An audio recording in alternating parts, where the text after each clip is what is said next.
What's going on, guys? Dare here with Fantasy Football Advice, coming at you with another fantasy football video. Today, you know what time it is. It is the wide receiver starts and sits. We are going to go matchup by matchup, letting you know a bit about each receiver's floor and ceiling, the range in which we have them ranked. So by the end of it, you should have a good understanding of which receivers you should start and which ones we would prefer to leave on the bench. Really quickly though, I do want to shout out tomorrow's video. Typically, it is everything you need to know heading into week 6. This time, we're switching it up. Nick is going to be doing an awesome new series. Those of you that have made it this far, still taking fantasy football very seriously, aspirations for the playoffs and onward, you're really going to like this one. So stay tuned for tomorrow's video. It will be more of an overall Q&A, so be leaving your questions in the comment section. They may be answered on video. As for now though, let's hop over to the stat of the day. Yesterday's stat of the day was which running back currently leads the league in rushing yards over expectation per carry. The correct answer was Raheem Mostert. Congratulations to David Atherton, you got this one right. As for today's stat of the day, through 5 weeks, which running back has faced the lowest percentage of 8+ defenders in the box? Once again, that's through 5 weeks, which running back has faced the least amount of 8+ defenders in the box? Leave your answer in the comments section down below. We'll be happy to let you know who wins in tomorrow's video. With that out of the way, let's hop right into the first matchup. We have Baltimore on the road against the Philadelphia Eagles. The Philadelphia Eagles are 7.5 point home underdogs in this one. It does have a modest projected total of 47.5 points. So it's not as if I'm really clamoring to get Philadelphia receivers into this game. Travis Fulgham would be the highest ranked one, and we still have him outside of flex territory. No, the Baltimore Ravens passing defense, it's not all that scary against wide receivers, but the Philadelphia Eagles have one of the weakest wide receiving cores in the entire NFL, so we would prefer to leave all of them on the bench in this matchup. On the other side of the ball though, for Baltimore, you have Marquise Brown. He's coming off of his best fantasy performance of the season, even scoring his first touchdown of the season, and we think he can continue to bring some of that magic into his week 6 matchup in Philadelphia. We have him ranked as a mid to back end wide receiver 2. His floor is going to be a bit higher in this matchup than it would be typically in other weeks, so feel safe and confident locking him in your roster this week. No other Baltimore receiver we should be considering starting, so we're going to move into the next one. The next matchup we have is the Cleveland Browns on the road against the Pittsburgh Steelers. This has a much more favorable projected total of 51 points. Pittsburgh is 3.5 point favorites in this one, but with the spread not too heavily weighted in one side or the other, we can definitely expect a passing game script involved for all parties throughout this entire game. We'll start with the Cleveland Browns though. Typically when you hear the Pittsburgh Steelers, one of the nastiest defenses in the NFL, you would be quick to not want to start a receiver against them, but in fact, they have actually been very poor at defending opposing wide receivers. On the season, they allow the 3rd most fantasy points to the position and have allowed a multi-touchdown game to the wide receiver position in 3 of their last 4 contests. Remember, they had a bye week, so 4 contests is literally every game they've had this season. The only team that was unable to have a multi-touchdown game to the wide receiver position was Denver, clearly a bit weaker when it comes to their aerial passing attack, so good games for Odell Beckham as well as Jarvis Landry. It's definitely in the cards this week. We have Odell Beckham ranked as a high-end wide receiver 2, Jarvis Landry as a high-end wide receiver 3, so if you can get Landry in your flex position, he should have a relatively high floor, and Odell Beckham, his ceiling is pretty high as well. On the other side of the ball for Pittsburgh, we have Juju Smith-Schuster, Deontay Johnson, and now Chase Claypool, who pulled an Al Bundy himself last week, and we would have them ranked in that exact order, that being Juju Smith-Schuster, a back-end wide receiver 2, Deontay Johnson and Chase Claypool more of flex players, Deontay getting the edge over Claypool, even though Claypool did, of course, shine in his performance. If Deontay is healthy and on the field, we do suspect that he is going to be ahead of him in the pecking order for targets, and you gotta follow the volume. This is a very beatable matchup though from a wide receiver standpoint. All receivers in this game are going to have a very high ceiling. Cleveland Browns allow near the league lead in fantasy points to that position, so any one of them, if their number's called, they certainly can have a very massive day. Moving into the next matchup, we have the Denver Broncos on the road against the New England Patriots. The New England Patriots are massive home favorites of about 9.5 points. The projected total also pretty low at 45. So for the Patriots, even with Cam Newton back, which should overall be an upgrade to N'Keal Harry as well as Julian Edelman, we'd still only like to trust Edelman as a flex player. N'Keal Harry likely leave on the bench this week. With them being such heavy favorites, even the projected uptick in efficiency is going to be negated by the likely heavy use of the run game. And on the other side of the ball for Denver, it's pretty simple. Even though they are going to be somewhat massive underdogs, projected to be passing throughout the entire game, even Jerry Jeudy, the projected leader from the wide receiver position on this team, we shouldn't look to him as anything more than a flex. This is a bad matchup. The New England Patriots pass defense is really strong. This is also projected to be Drew Lock's first game back, so it's a mixed bag from what we can expect, and it's not an easy defense for him to return to. Moving into the next matchup, we have the Chicago Bears versus the Carolina Panthers, and what I will say about the Carolina's pass defense is that it's pretty underrated. Since starting off this season with glaring holes, they've really tightened things up. They're now coming off of their best performance against Atlanta, in which they only allowed 165 receiving yards and no passing touchdown to any wide receivers. How much credit can we really give them, though, against a dysfunctional Atlanta Falcons passing offense? That's really to be determined, but what we do know is Allen Robinson is going to be peppered with targets. He's a safe start even in what could be looked at as a bad matchup. We have him ranked as a solid wide receiver 1. As for Darnell Mooney, Anthony Miller, neither one we have ranked in flex territory, so it's Allen Robinson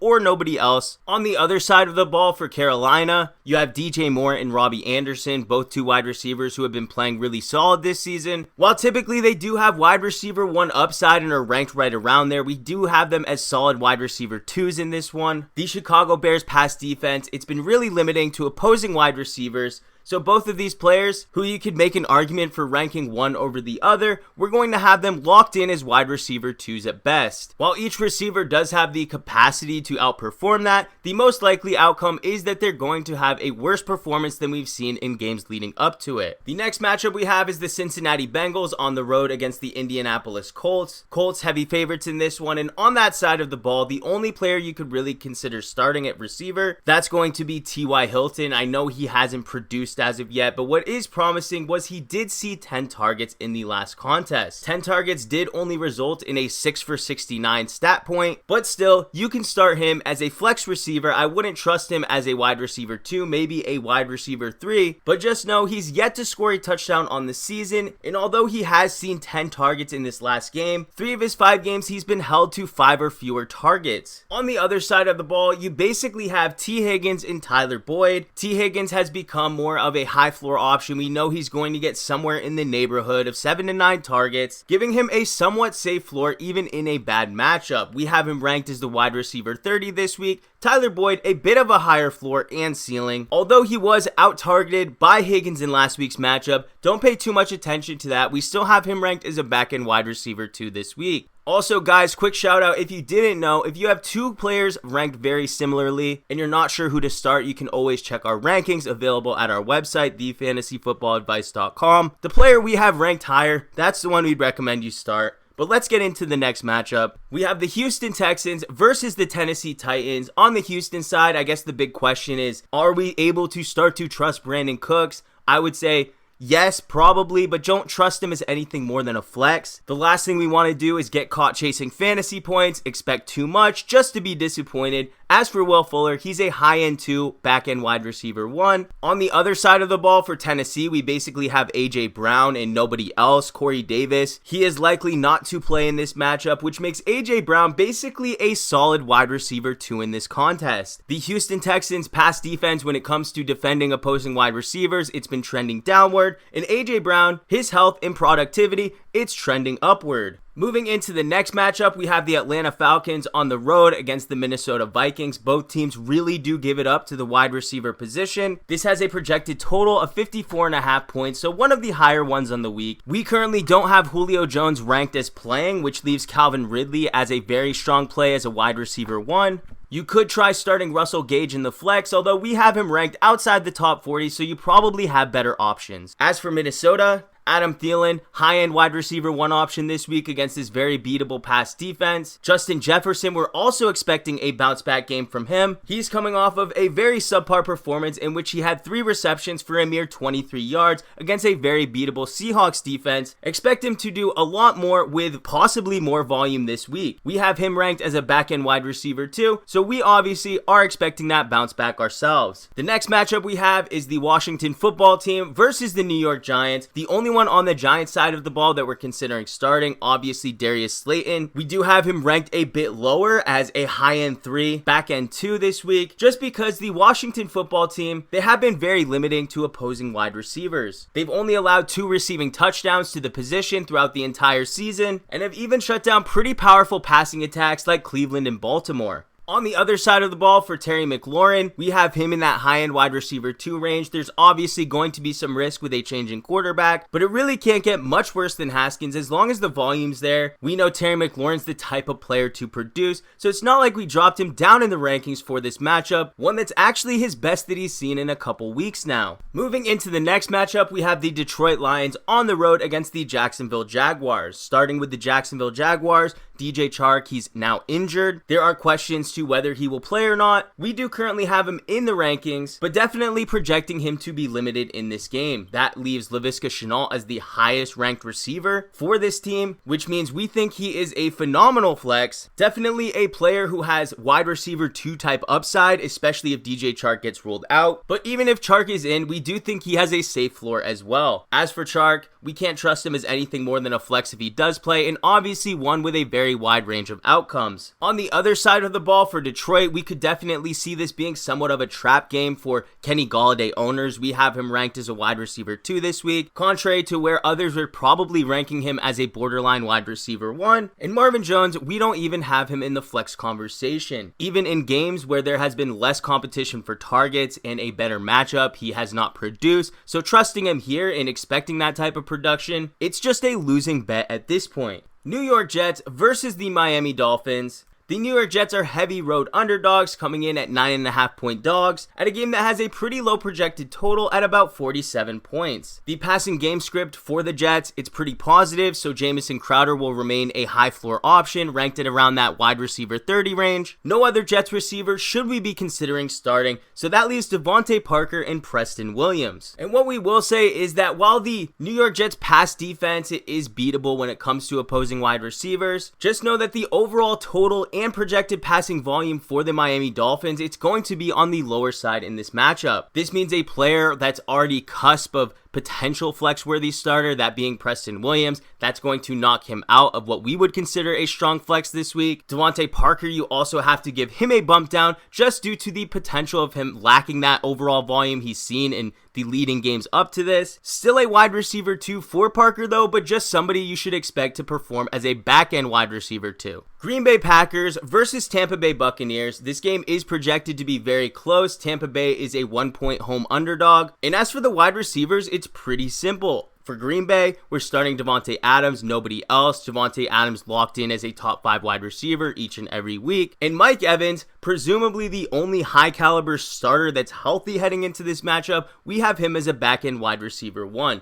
There's Chris Godwin, who has the potential to play. If he does, you could start him as a risky wide receiver 2. Without knowing his health, his range of outcomes are going to be very wide, but with that, we're still not going to trust starting Scotty Miller in his place. The next matchup we have is the LA Rams versus the San Francisco 49ers, and this is surprisingly a beatable matchup for both Cooper Kupp and Robert Woods. Neither of these receivers has been seeing the amount of volume we would like from our wide receiver 2 position. Robert Woods' season high in targets actually came in week 1 and was 8, hasn't seen 8 targets since. Cooper Kupp definitely the receiver who's been getting more volume as of late, but both of these receivers basically need a touchdown in order to be worth the start, or at least to produce those wide receiver 2 type numbers. And surprisingly, in this matchup against San Francisco, that's definitely something both of them bring to the table. We'll be giving the slight edge, of course, to Cooper Kupp, who's been receiving more volume, but on the other side of the ball, you have Brandon Ayuk and Deebo Samuel. Both players can be put in as a flex, just temper your expectations. The LA Rams have been really strong at holding off opposing wide receivers. If you want the higher floor, I would go with Deebo Samuel. I think the ceiling for both players is very similar as well. Brandon Ayuk, he may not see the total amount of volume that may go to Deebo's way, but the way that they use him, the packages that they draw up, means he's always a threat to score. Moving over to the Monday games, we have two of them, and we will start with Kansas City Chiefs versus the Buffalo Bills. This game has the highest projected total of the week at 57.5 points. That means for Kansas City, we're starting Tyreek Hill as a top 3 wide receiver. Sammy Watkins is listed as doubtful. If Watkins were to play, he would be a fine start here. Without Watkins, though, it's difficult to trust any singular wide receiver outside of Hill. No receiver has really stepped up behind Hill to be that de facto wide receiver 2 that Sammy Watkins was while he was playing, so we really can't trust starting anyone outside of him. On the other side of the ball, you don't need me to tell you, start Diggs as a wide receiver 1 every week. He has proven up until this point of virtually being matchup proof. We'll see if he does hold true to that again this week, but we feel confident in him. As for John Brown, we have him listed as a boomer bust flex, and Cole Beasley a somewhat high floor option, but one that you should definitely leave on the bench. The final matchup we have is the Arizona Cardinals versus the Dallas Cowboys. No real questions on the Arizona side. We know we're starting DeAndre Hopkins as a wide receiver 1. Nobody else at the wide receiver position to be started on that team. As for Dallas, the big question is how are these receivers going to perform with Andy Dalton as the starting quarterback? We don't think there should be a massive drop-off. We still think these receivers can produce in their relative ranges. Amari Cooper still being ranked as a wide receiver 1, albeit a back-end one. CeeDee Lamb we do have as a wide receiver 2. And Michael Gallup, we still have him ranked as a wide receiver 3. Just keep in mind with all of these receivers, the floor is going to be much lower in this matchup than it would be with Dak Prescott. There is still a significant amount of risk with starting any of these players, but due to the production that they posted up until this point, there is no way we can leave any of them on the bench. Even Gallup himself was relied upon by Andy Dalton down the stretch. So that player who would likely be last in the pecking order when it comes to fantasy production, we're still trying to fit in the lineup this week. But guys, that's going to do it. We went through every matchup. We really hoped you enjoyed. If you did, how about hitting that like button? If you're new to the channel, please hit that subscribe button. We thank you all for watching, and we'll catch you on the next one.